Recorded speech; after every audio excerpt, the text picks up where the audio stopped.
Hello friends, welcome to my channel. आज मैं आप लोगों के सामने एक उपन्यास शुरू कर रही हूँ, शरत चंद्र चट्टोपाध्याय जी का अंतिम प्रश्न। उन्होंने 30 से ज़्यादा उपन्यास लिखे, जैसे परिणीता, देवदास, बड़ी दीदी, मंजली दीदी आदि। लेकिन अंतिम प्रश्न अपने समय से काफ़ी आगे है, उस समय के सामाजिक परिवेश से हटकर है। उस समय की नारी काफ़ी कम पढ़ी लिखी होती थी, जो सिर्फ चारदीवारी में रहकर ही अपना जीवन बिता देती थी। पर इस कहानी की पात्र कमल, जो शिवनाथ के साथ लिव इन रिलेशनशिप में रहती है, उस जमाने में कोई भी कॉन्सेप्ट नहीं जानता था। इस तरह की नारी को असम्मान की नज़र से देखा जाता था। लेकिन कमल इस मेल डोमिनेटेड सोसाइटी की थोपी हुई ट्रेडिशनल वैल्यूज़ को चैलेंज करती है। वो अपने विचारों को लॉजिक के साथ रखने का साहस रखती है। ज़्यादातर पुरुष इस तरह की नारी को अच्छा नहीं मानते। शिवनाथ, जो अपनी पत्नी को धोखा देता है कमल के लिए, और कमल को धोखा देता है मनोरमा के लिए। इस कहानी का मुख्य डिस्कशन का सेंटर आशुतोष बनर्जी या आशु बाबू का घर है, जो एक वृद्ध हैं जिनकी स्त्री का निधन हो चुका है। ये नॉवल काफ़ी बोल्ड विषय पर आधारित है। मुझे ये अच्छा लगा तो मैंने सोचा ये आप लोगों के साथ शेयर करना चाहिए। इसको मैं 25 भागों में आप लोगों के सामने प्रस्तुत करूंगी। अभी तक आप इसके 12 भाग सुन चुके हैं, तो आइए सुनते हैं इसका 13वां भाग। गाड़ी में बैठकर कमल आकाश की ओर देख रही थी। गाड़ी रुकते ही बाहर देखकर पूछा, यह कहाँ आ गए अजीत बाबू? यह तो मेरे घर का रास्ता नहीं है। अजीत ने उत्तर दिया, हाँ, यह वही रास्ता नहीं है। नहीं तो फिर वापस जाना पड़ेगा क्या? यह आपको पता होगा। मुझे हुक्म मिलेगा तो मैं लौटूंगा। सुनकर कमल चौंकी। इस विचित्र उत्तर के लिए नहीं, उसकी आवाज़ ने उसे विचलित कर दिया। कुछ पल मौन रहकर दृढ़तापूर्वक उसने हंसकर कहा, रास्ता भूल जाने का अनुरोध तो मैंने नहीं किया अजीत बाबू। जो ठीक रास्ते पर जाने का हुक्म मैं दूं, ठीक जगह पहुंचाने का दायित्व आपका है। मेरा कर्तव्य है आप पर विश्वास रखना। मगर दायित्व बोध की धारणा से अगर गलत हो जाए कमल, तो अगर के ऊपर तो कुछ नहीं होता अजीत बाबू। गलत के संबंध में पहले निसंशय हो जाऊं, उसके बाद कुछ सोचूंगी। अजीत बोला, तो सोचिए, मैं इंतज़ार कर रहा हूं। यह कहकर कुछ पल चुप रहकर अचानक बोला, कमल, उस दिन की बात याद है तुम्हें? उस दिन भी ऐसा अंधेरा था। हाँ, ऐसा ही अंधेरा था, कहकर वह नीचे उतरकर अजीत के बराबर वाली सीट पर जा बैठी। निर्जन अंधेरी रात। कुछ देर दोनों चुप रहे। अजीत बाबू? हाँ। अजीत के हृदय में तूफान उठा हुआ था। वह कुछ कह नहीं पाया। कमल ने फिर पूछा, क्या सोच रहे हैं? अजीत की आवाज़ कांपने लगी। बोला, उस दिन आशु बाबू के घर पर मेरा व्यवहार याद है तुम्हें? उस दिन तक सोचता था तुम्हारा अतीत ही तुम्हारा बड़ा हिस्सा है, उसके साथ मैं कैसे रहूँगा। पीछे की छाया को सामने खींचकर मैंने तुम्हारा चेहरा ढक दिया था। सूर्य घूमता है, यह बात भूल गया था। मगर छोड़ो। लेकिन आज मैं क्या सोच रहा हूँ, क्या तुम समझती हो? कमल बोली, औरत होकर इतना भी नहीं समझूंगी। क्या मैं इतनी बेवकूफ़ हूँ? रास्ता जब भूल गए आप, मैं तभी समझ गई थी। अजीत ने धीरे से उसके कंधे पर अपना बायां हाथ रख दिया और चुप रहा। कुछ देर बाद बोला, कमल, मुझे लग रहा है आज मैं खुद को संभाल नहीं पाऊंगा।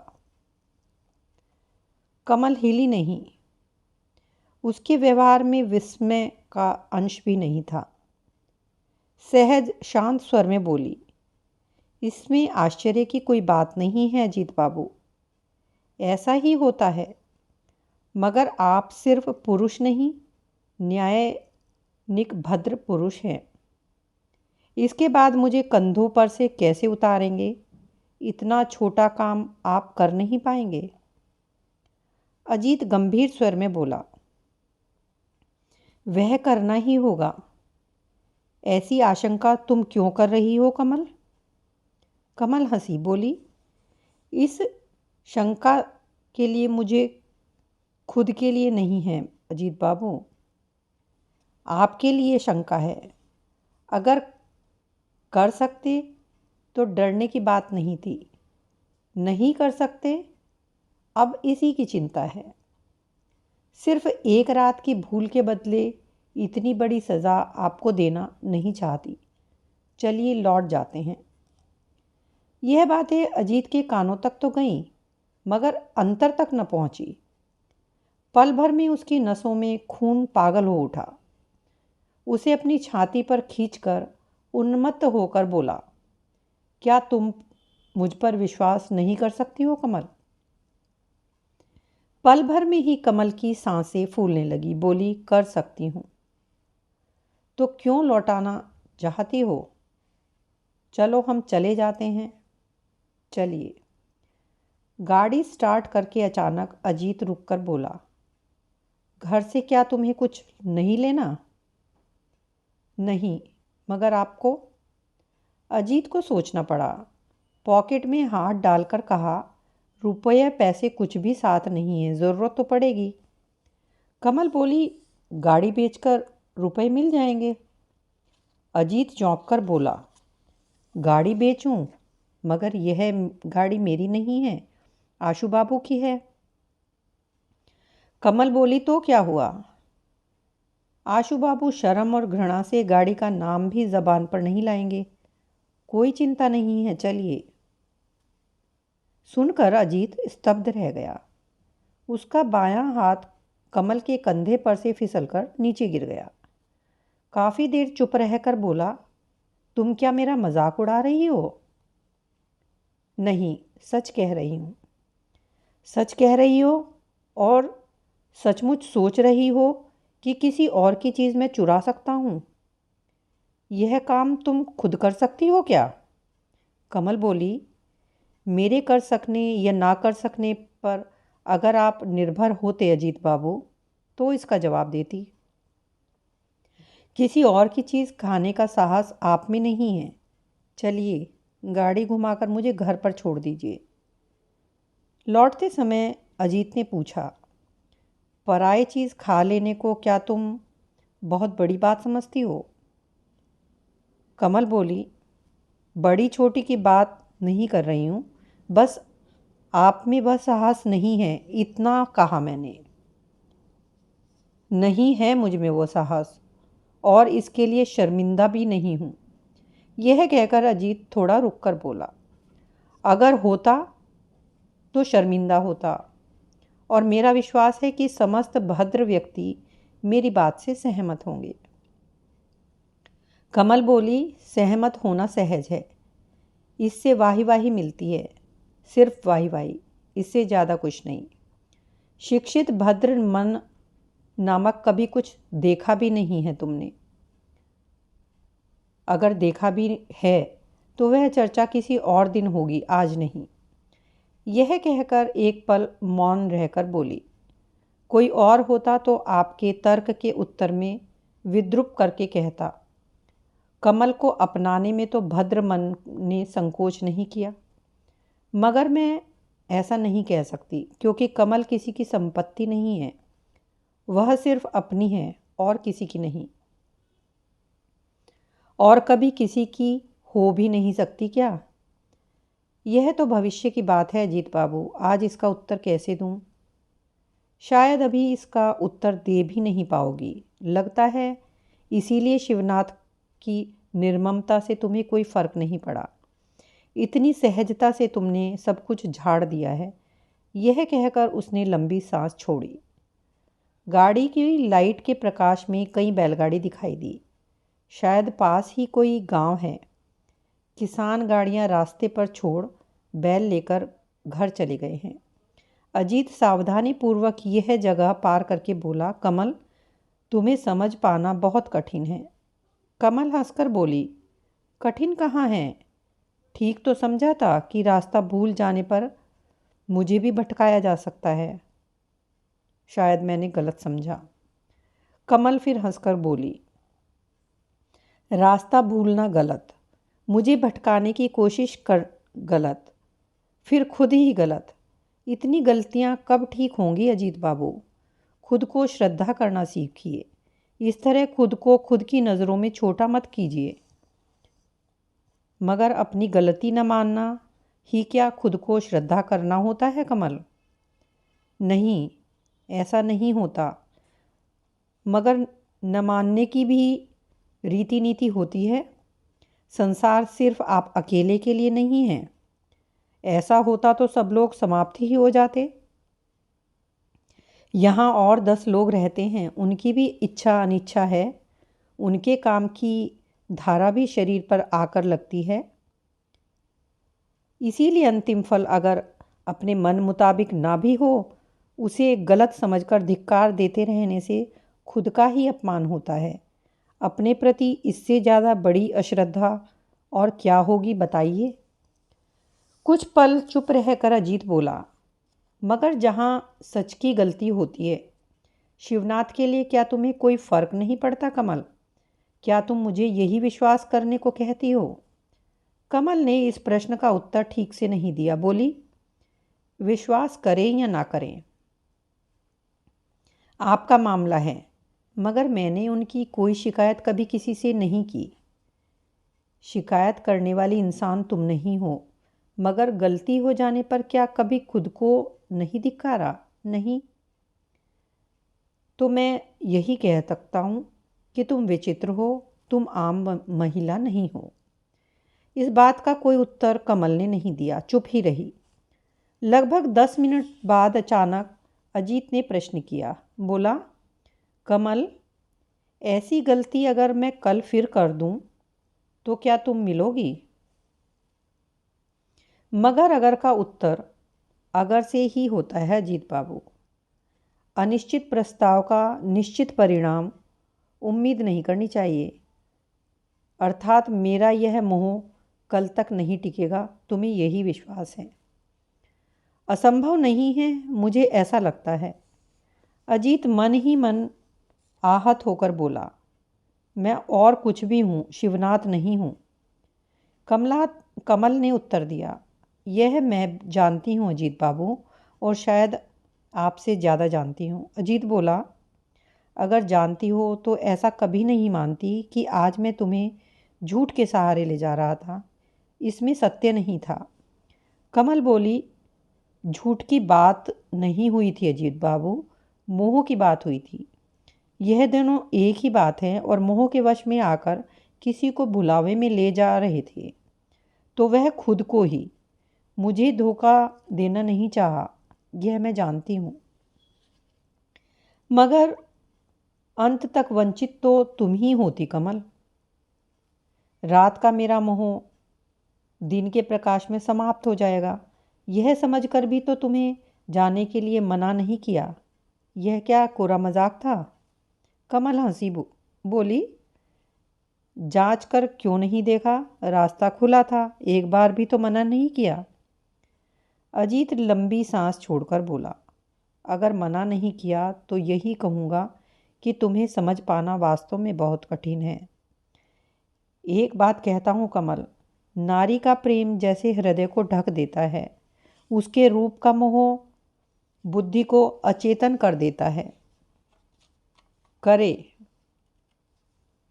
मगर एक जितना बड़ा सत्य है, दूसरा उतना ही बड़ा झूठ। तुम तो जानती थी यह मेरा प्यार नहीं, यह सिर्फ कुछ पल का मोह है। तुम क्या सोचकर इसे बढ़ावा दे रही थी? कमल, कोहरा कितना भी घना होकर सूर्य के प्रकाश को ढक दे, फिर भी वह झूठा है। सूर्य ही सत्य है। अंधेरे में कमल कुछ देर उसकी ओर देखती रही। उसके बाद शांत स्वर में बोली, वह तो कवि की उपमा है अजीत बाबू, तर्क नहीं, सत्य भी नहीं। न जाने कब कोहरे का जन्म हुआ था, वह आज भी वैसा ही है। सूर्य को उसने बार बार ढका है और बार बार ढकेगा। सूर्य सत्य है या नहीं नहीं जानती, मगर कोहरा भी झूठा प्रमाण नहीं हुआ। यह दोनों नश्वर हैं, शायद दोनों हमेशा से हैं। उसी तरह मोह पल भी झूठा नहीं है। पल भर का आनंद लेकर वह बार बार आता है। मालती के फूलों की उम्र सूर्यमुखी के फूलों जितनी नहीं होती तो क्या मालती के फूल नहीं हैं? आज एक रात के मोह को बढ़ावा दिया मैंने।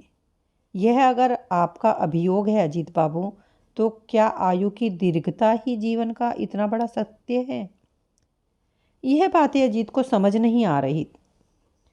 यह समझकर वह बोली, मेरी बातें समझने का समय अभी नहीं आया, इसीलिए शिवनाथ के प्रति आप लोगों को इतना गुस्सा है। मगर मैंने उसे माफ़ कर दिया। जो मिला उससे ज़्यादा क्यों नहीं मिला, इस विषय में मेरी कोई शिकायत नहीं। अजीत बोला, अर्थात मन को इतना निर्विकार कर लिया है, अच्छी दुनिया में तुम्हें क्या किसी से कोई शिकायत नहीं? कमल उसकी ओर देखकर बोली, सिर्फ एक व्यक्ति के विरुद्ध है। कौन है वह, बताओ कमल। क्या होगा दूसरे के विषय में सुनकर? दूसरे की बात जो भी हो, फिर भी निश्चित हो पाऊंगा, कम से कम मुझसे तो नाराज़गी नहीं है। कमल बोली, निश्चिंत होते तो क्या खुश हो जाओगे? मगर उस बात का अभी समय नहीं हुआ। हम पहुंच गए हैं, गाड़ी रोकिए, मैं उतर जाती हूँ। गाड़ी रुकी। अंधेरे में रास्ते के पार कोई खड़ा था। पास आते ही दोनों चौंके। अजीत ने डरते हुए पूछा, कौन? मैं राजन, आज हरेन भाई के आश्रम में मिले थे ना। ओ राजन, इतनी रात को यहाँ कैसे? आप लोगों का इंतज़ार कर रहा हूँ। आप लोगों के आने के बाद आशू बाबू के घर से कोई आपको बुलाने आया था। यह कहकर उसने कमल की ओर देखा। मुझे बुलाने का कारण? वह बोली, आपने तो सुना होगा कि चारों तरफ इन्फ्लुएंज़ा फैल रहा है और ज़्यादातर मरीज़ मर रहे हैं। शिवनाथ बाबू बीमार हैं। अचानक पालकी में उन्हें आशू बाबू के घर लाया था। आशू बाबू ने सोचा आप आश्रम में हैं, इसीलिए बुलाने भेजा था। अभी क्या समय हुआ होगा? शायद 3 बज रहे होंगे। कमल ने गाड़ी का दरवाज़ा खोलकर कहा, भीतर आइए, आपको आश्रम छोड़कर चले जाएंगे। अजीत कुछ नहीं बोला। कठोर मूरत की तरह गाड़ी चलाता हुआ हरेंद्र के घर के बाहर पहुंच गया। राजन उतरा तो कमल बोली, आपका बहुत बहुत धन्यवाद। मुझ तक खबर पहुंचाने के लिए आपने आज बहुत कष्ट उठाया। यह तो मेरा काम है, ज़रूरत पड़े तो मुझे बुलवा भेजिएगा। यह कहकर वह चला गया। कोई भूमिका नहीं, आडंबर नहीं, सीधे शब्दों में बता दिया, यह उसका कर्तव्य था। आज शाम को हरेंद्र से इस लड़के के विषय में जो कुछ भी सुना था वह याद आया। एक और परीक्षा में पास होने की उसकी दक्षता और दूसरी ओर सफलता के पास आकर उसके प्रति उदासीन हो जाना। उम्र भी कम है, अभी अभी यौवन में पदार्पण किया है, अभी से कुछ भी ऐसा पास नहीं रखा जिसे अपना कह सके, सब कुछ दूसरों के लिए लुटा रहा है। अजीत अब तक चुप था। रात के 3 बज गए हैं। सुनने के बाद से ही किसी चीज़ में ध्यान देने की शक्ति नहीं रही। सिर्फ काल्पनिक प्रश्न उत्तर के घात प्रतिघात के नीचे इस निशीत अभियान के कारण उसका अंतर छायामय हो गया। हो सकता है कोई कुछ ना पूछे, शायद पूछने का साहस ही ना हो। सिर्फ अपनी अपनी इच्छा, रुचि और विद्वेष के साथ अपनी अपनी कहानी रचेंगे। और इससे ज़्यादा उसे इस बेशरम लड़की की सत्यवादिता परेशान कर रही थी। इस दुनिया में उसे झूठ बोलने की ज़रूरत ही नहीं। यह तो जैसे धरती के लोगों का सिर्फ अपमान करती है और शिवनाथ की बीमारी के कारण वहाँ कौन कौन होगा वह नहीं जानता। इस लड़की से यह लोग प्रश्न पूछ रहे हैं सोचकर उसका शरीर ठंडा पड़ गया। अचानक उसे लगा वह कमल से घृणा करता है और इसी के लोभ में वह पल भर के लिए होश खो चुका था और इसकी कठोर सजा उसे मिलनी चाहिए, यह कहकर उसने बार बार खुद को अभिशाप दिया। गेट के भीतर जाते ही उसने देखा आशु बाबू खुली खिड़की के पास खड़े हैं। शायद उसी इंतज़ार में परेशान हैं। गाड़ी की आवाज़ सुनकर नीचे झांक कर कहा, अजीत आ गया क्या? साथ में कौन है? कमल? हाँ। यदु, कमल को शिवनाथ के कमरे में ले जाओ। तुमने सुना? वह बीमार है। कहते कहते वे नीचे आ गए। बोले, मौसम बदलने का यह समय बहुत ख़राब होता है। उस पर यह बुखार, कितने लोग मर रहे हैं। मेरा शरीर भी सुबह से ठीक नहीं है, बुखार जैसा लग रहा है। कमल उद्विग्न होकर बोली, आप क्यों जाग रहे हैं? यहाँ देखभाल करने वाले बहुत हैं। कौन है बताओ? डॉक्टर आकर देख गए हैं। मुझे सोने भेजकर मनी बैठी है, मगर मुझे नींद नहीं आई। तुम्हारे आने में देर लगी। कमल, इंसान की बीमारी के समय भी क्या नाराज़गी रखनी चाहिए? झगड़ा तो होता रहता है, मगर 3-4 दिन में से वो कहाँ था, कैसे बीमार हुआ, तुमने खबर नहीं ली। छी, ये ठीक नहीं। अब तुम्हें ही तो भुगतना पड़ेगा। सुनकर कमल चौंकी। समझ गई कि यह सरल चित्त व्यक्ति भीतर की कोई चीज़ बात जानते ही नहीं। वह चुप रही। आशु बाबू उसकी नाराज़गी शांत करने की गरज से बोले, हरेन बाबू से पता चला कि तुम घर पर नहीं हो, तभी समझ गया कि अजीत ने तुम्हें नहीं छोड़ा होगा। उसे घूमना बहुत अच्छा लगता है, तुम्हें भी ले गया। मगर सोचो तो, अंधेरे में अचानक कोई दुर्घटना हो जाती तो क्या होता? अजीत के सिर से जैसे कोई भारी बोझ उतर गया। कोई बुराई की बात तो यह आदमी सोच ही नहीं सकता। साफ अंतर निष्कलंक शुभ्रता से चमक रहा है।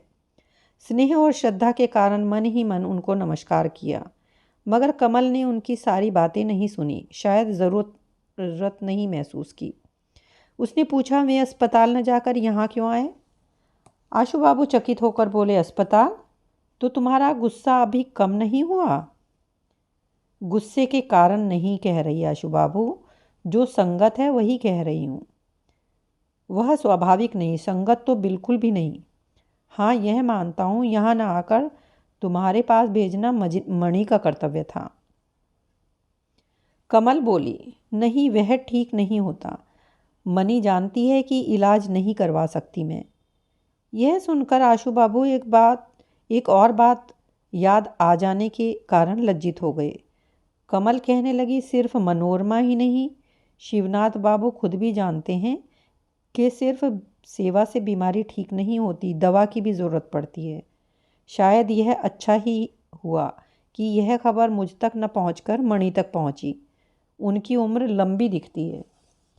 आशु बाबू शर्म से म्लान होकर बार बार सिर हिलाकर बोले, ऐसी बात नहीं है कमल, सेवा ही सब कुछ होती है, सेवा ही सबसे बड़ी दवा है, नहीं तो डॉक्टर वैद्य तो उपलक्ष्य मात्र हैं। अपनी स्वर्गीय पत्नी को याद करके मैं तो भुगत चुका हूँ कमल। बीमारी को भोग कर इतनी शिक्षा तो हुई है, मेरे रहते दवा की कमी नहीं होगी, यह कहकर उसे ले गए। अजीत क्या करे समझ न पाकर उनके साथ हो लिया।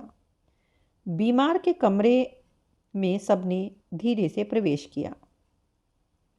बिस्तर के पास कुर्सी पर बैठी मनोरमा रात्रि जागरण की थकान से रोगी की छाती पर सिर रखकर शायद अभी अभी सोई है। उसकी गर्दन पर अपनी बाहें डालकर शिवनाथ सो रहा था। स्वप्न के अतीत इस दृश्य को देख पिता की आंखों के आगे अंधेरा छा गया, मगर वह पल भर बाद वे वहाँ से चले गए। अजीत और कमल ने एक दूसरे को देखा, फिर जिस तरह आए थे वापस चले गए।